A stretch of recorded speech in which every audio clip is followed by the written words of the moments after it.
Hello everyone, my name is Margareth Makauki, and today I'm going to do a poster presentation on growth characteristics and yield of jute mallow when intercropped with common cereal crops in Tanzania.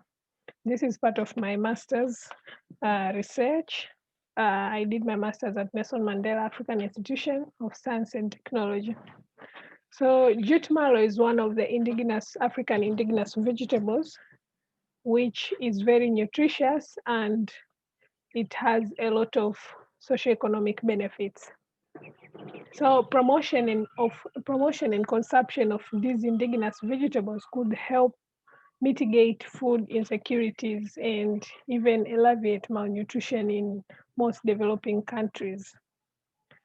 To explore the full potential of jute mallow, there is an urgent need to access the performance of this crop under different intercropping strands so that farmers can optimize returns and maximize land use and land resources. So the main objective of the study was to evaluate the growth, performance, and yield of jute mallow and intercropping combinations with maize, finger millet, and sorghum, so that, as I said, so that farmers can maximize land use and crop resources for improved crop productivity. The experiment followed a randomized complete block design with 3 replications conducted at the farms of Nelson Mandela African Institution of Science and Technology and at Hombolo Agricultural Research Centre at Dodoma. So the cropping layout was as shown here. There were 2 jute mallow lines intercropped between cereal lines of cereal crops. And in another replication, there was jute mallow alone. And also in another one, there was cereals alone. So the results of this study showed that when jute mallow was intercropped with maize, the growth parameters were decreased. For example, plant height was significantly decreased due to intercropping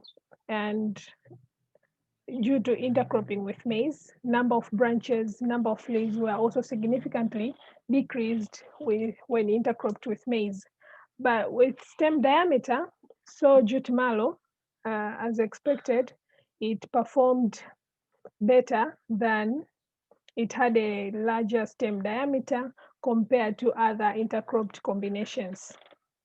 Except for finger millet, there was no significant difference when jute mallow was intercropped with finger millet and when it was planted in a sow strand. And this might be because, as we all know, finger millet has very narrow leaves, so maybe there was enough light penetration. There was a lot of competition between jute mallow and finger millet.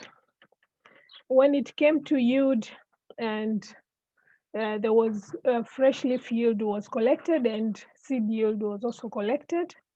As we can see here, jute mallow intercropped with maize had significantly lower fresh leaf yield, and also with seed yield, intercropping significantly affected seed yield of jute mallow.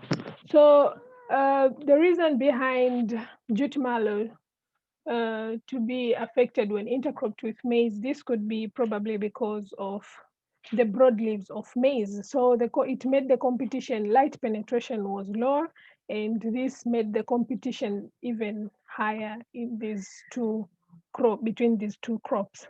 So in general, we can conclude that intercropping jute mallow with maize, it hinders growth and reduces yield of jute mallow itself.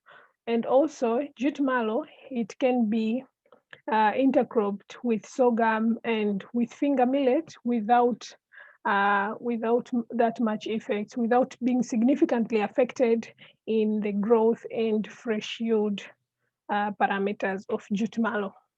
Thank you very much for listening. Have a nice day. Thank you.